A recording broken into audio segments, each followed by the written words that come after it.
Hey guys, me Sam Stein, managing editor of Bulwark, here with Andrew Egger, author of the Morning Shots newsletter. And finally, it took forever to book this guy. He's always so busy, hobnobbing with talent, walking the red carpets, but he had a little slot on his Outlook calendar.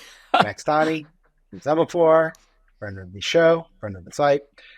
We are going to be talking about what is even the topic here? It's hard to even describe what we're talking about. Videos that may or may not exist, that could be bombshells, but probably don't exist. They won't be bombshells, that have the internet like kind of in a tizzy.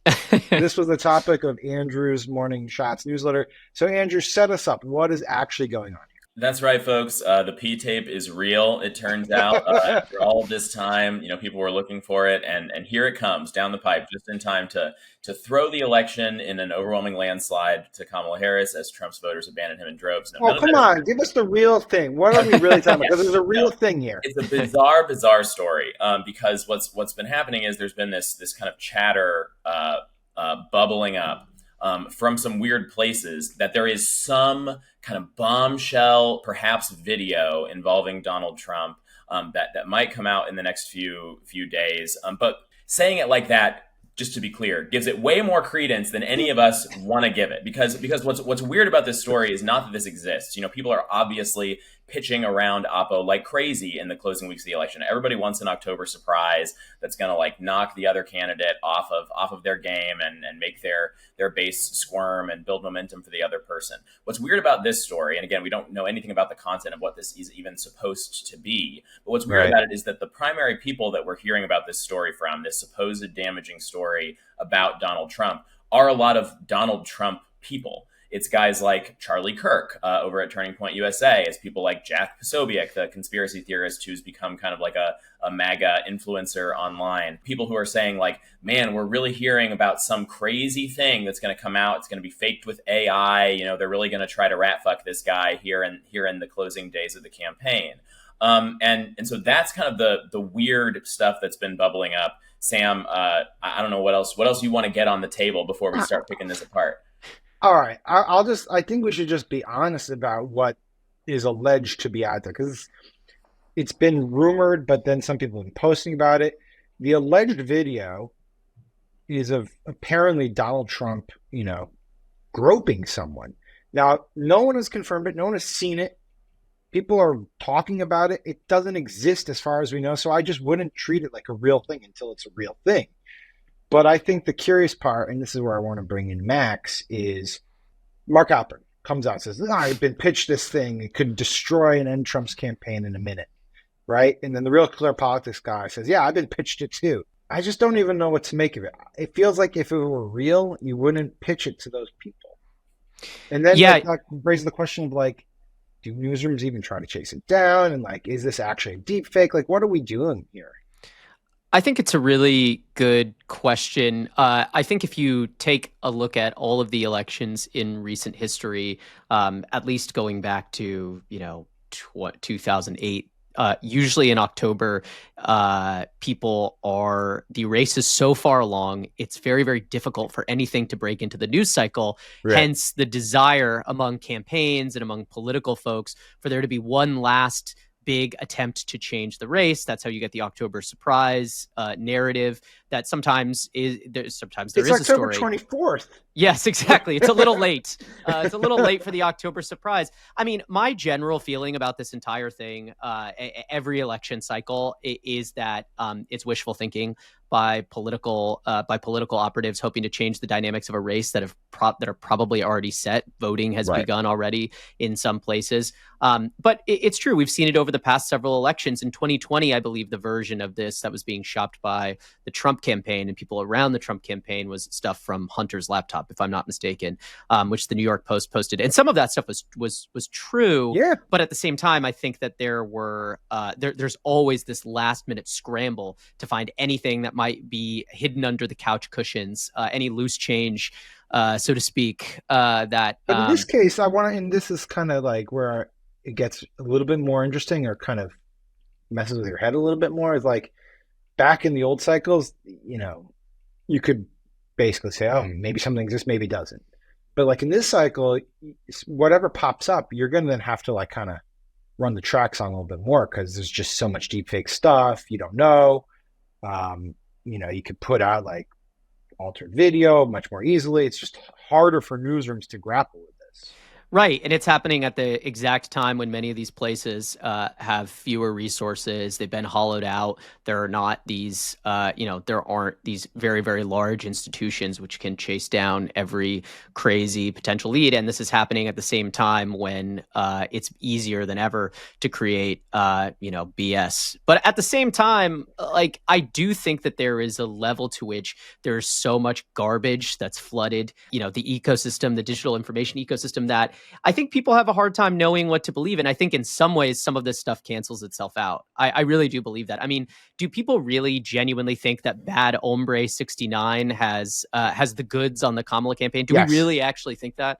Do these his guys his internal sources, his internal sources have not been wrong yet? Can I ask though, do these people there was one tweet in particular that was talking about this alleged tape of Donald Trump groping someone, which nobody has confirmed. Yes, Do these people, to be clear, I don't want anyone to think Yes, this is real, but no one has confirmed it. It's probably not true. What I'm curious about, what I thought when I looked at that tweet is, does this guy love defamation? Would he like to be sued for defamation? Because like the Trump campaign, Donald Trump has proven to be one of the most litigious people that's out there. And this guy is saying, oh, hey, by the way, I'm hearing there's this tape of this guy. Like, it's just, to me, this seems very short-sighted and stupid to be putting this information out there. Yeah, but that's what like 13 days to the election does to you. You're willing to just take risks that don't seem particularly worthwhile. Yeah.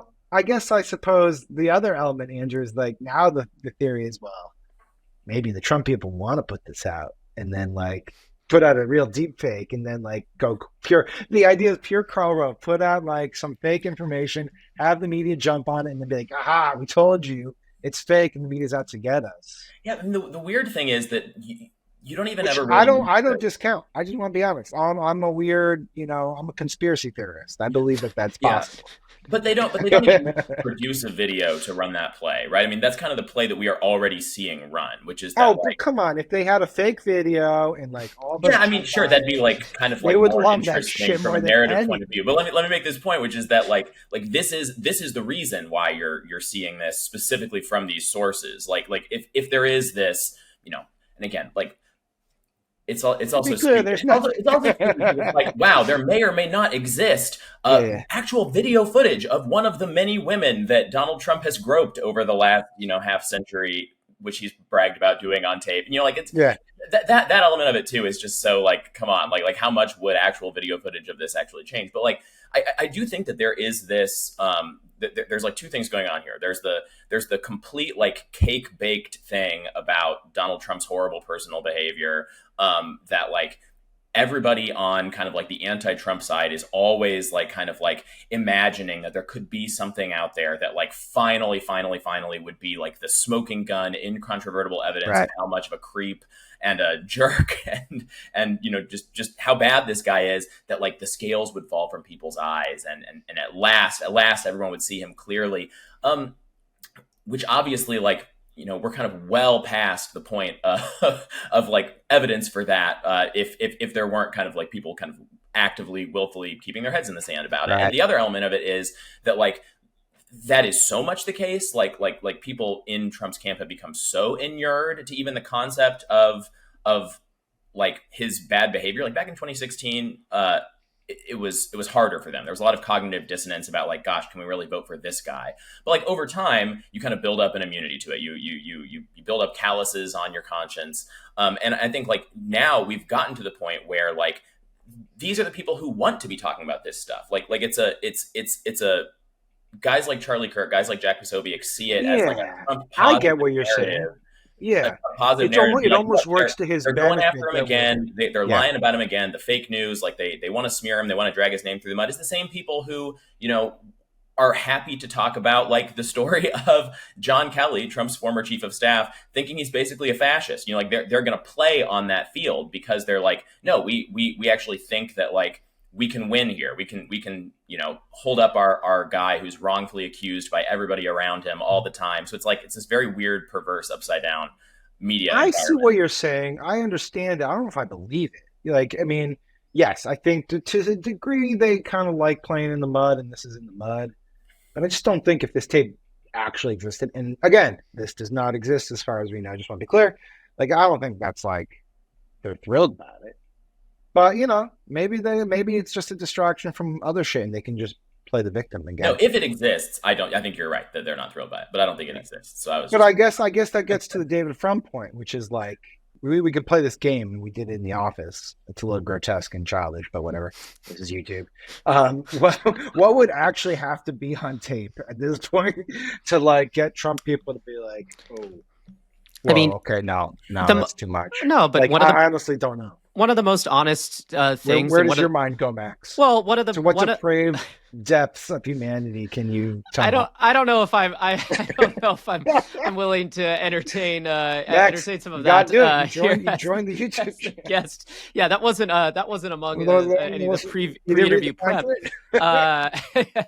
No, but I think that one of the most astute observations that Donald Trump ever made of his political movement is in 2016 when he said, "I could probably walk out onto Fifth Avenue right now and shoot somebody, and they'd still vote for me." Where I could stand in the middle of Fifth Avenue and shoot somebody, and I wouldn't lose any voters. Okay? It's proven to be very true that his support has been Do you think if this has video been very came out, durable. if this video came out and he actually was shooting someone, they'd be like, all right. I mean, people thought his political career was obviously over after the Access Hollywood tape. I don't even wait. And when you're a star, they let you do it. You can do anything. whatever you want. Grab them by the pussy.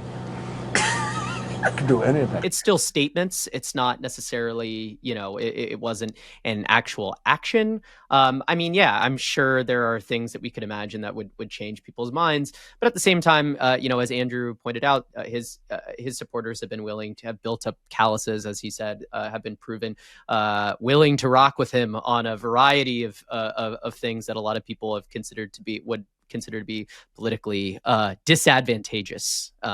No.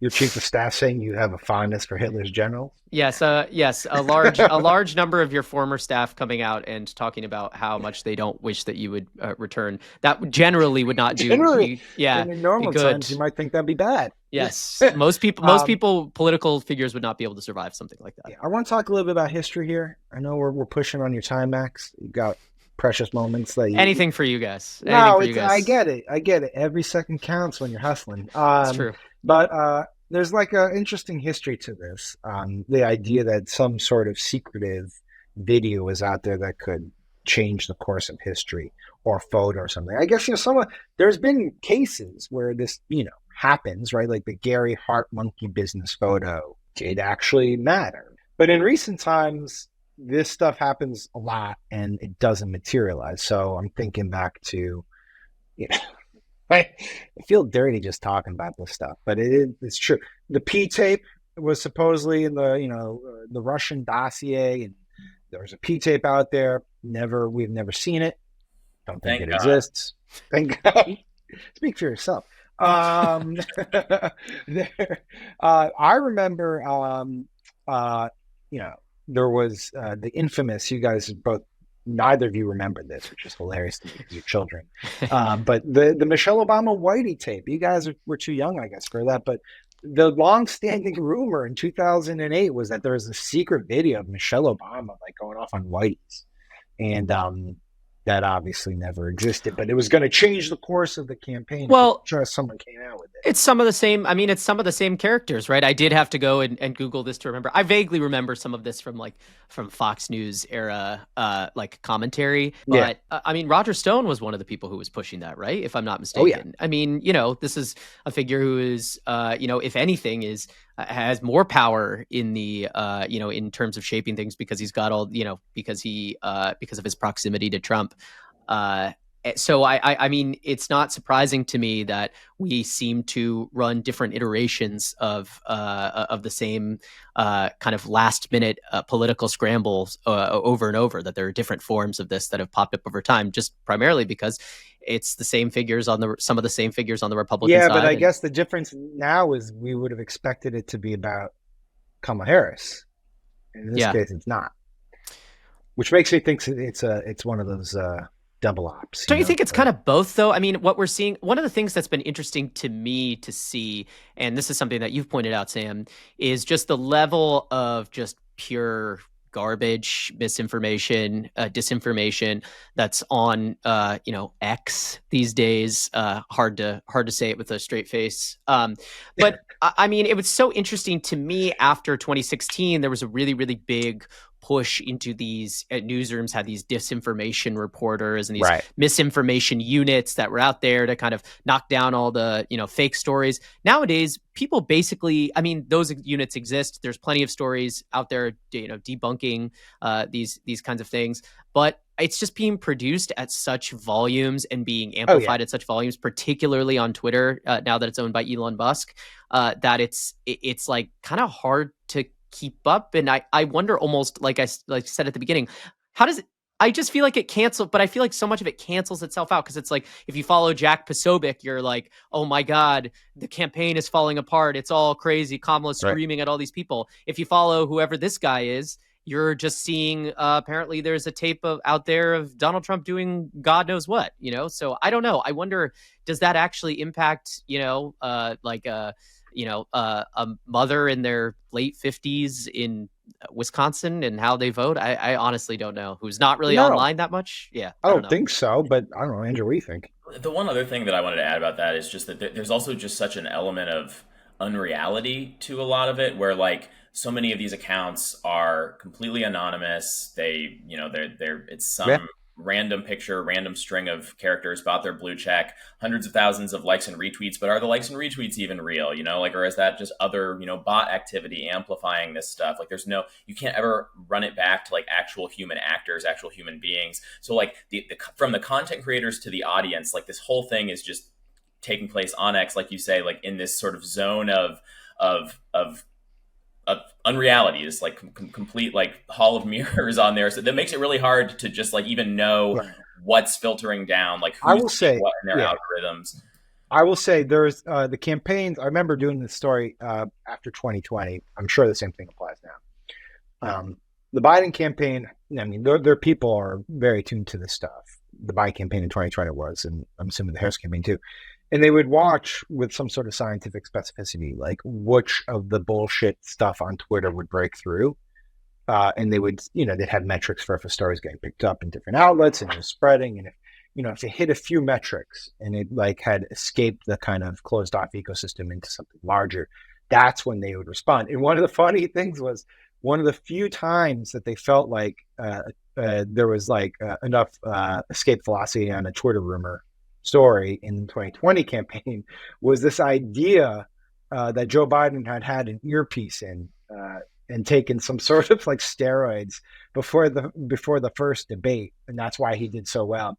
And so that's why they put out the tweet the second time with him with his ice cream and the earbuds, be like, just prepping for my second debate. They did that in 2020, and the reason I'm bringing this up now is because in 2024, right before Joe Biden's first debate with Trump, which ended obviously in an incredible flame out disaster, they put out the same tweet. And clearly he needed more ice cream and a better set of charge his AirPods. Yeah, it doesn't work unless that's the kind of thing. Execute on the back. Yes, exactly. Nobody thought Joe Biden was getting anything through his earpiece this time. I'll say no. Bad hombre sources were rolled on that one. He had a bad night. All right, we can wait before we leave it. We got to answer. You two have to answer 2 questions. Okay. 1, does the tape surface? And 2, if it does, is it real? Max, you first. I know better than to definitively say whether something surfaces or not. But to be honest, I find at this point the idea that someone is sitting on this explosive thing that could end Donald Trump's career, I find it to be very difficult to believe. He's been in the biggest story in American politics for the most part for the last decade. You could publish it anywhere, right? Just, if you had it, you'd publish it. You don't need to like you could have sold, or you could have sold it to TMZ 10 years ago for $1 million, at least. Catch and kill. No, they TMZ. They're Well, I don't. It's too good of a story. I don't know. Right. It would be, and also they're owned by a public company. I don't know. Okay, so you say no. Videos. I'm a no. I'm not a conspiracy theorist like you, Sam. I'm not going to do it No. for YouTube. No. I'm a no too. I really like this idea that like there's someone out there who has this tape who really, really wants to get it out there, but they just can't find a journalist willing to buy it. I mean, like it's a very video file, right? I mean, like it should speak for itself. You should be able to throw it up on YouTube your own self. Like, I mean, you know what I mean? Like maybe you would fear that it's AI, but like people, there are ways to tell if a video is AI edited. Like it's not rocket science out there. The programs aren't that good yet is kind of the main thing. So no, I don't expect to see this thing pop up, and I would treat it with like the world's biggest grain of salt, even if something were to show up. But I'm a firm yes. Yeah. Thank you for tuning in. No, I don't think we just wasted 20 minutes on something, but it was fun. Can't tell the audience that. Can I say one other thing real quick? Just because we're talking about like tapes of Donald Trump, have either of you anytime recently happened to rewatch the Access Hollywood tape? I have not. No. I just like bumped into it like the other day. It's pretty gross. Pretty gross stuff. I was kind of Andrew, everyone knows, right? Everyone knows. It's like, ooh, that was that time he did that bad thing. But it's like it's really quite filthy. You might. I remember in real time. I was thinking to myself, Jesus Christ, that's it's bad. Yeah. Probably was going to end his campaign. We're surprised too. Okay. Well, we'll end it there. Max, thank you so much. Appreciate it. Andrew, as always, thank you, the viewers, for tuning in to our conversation. As always, subscribe to our YouTube channel, and we will see you soon.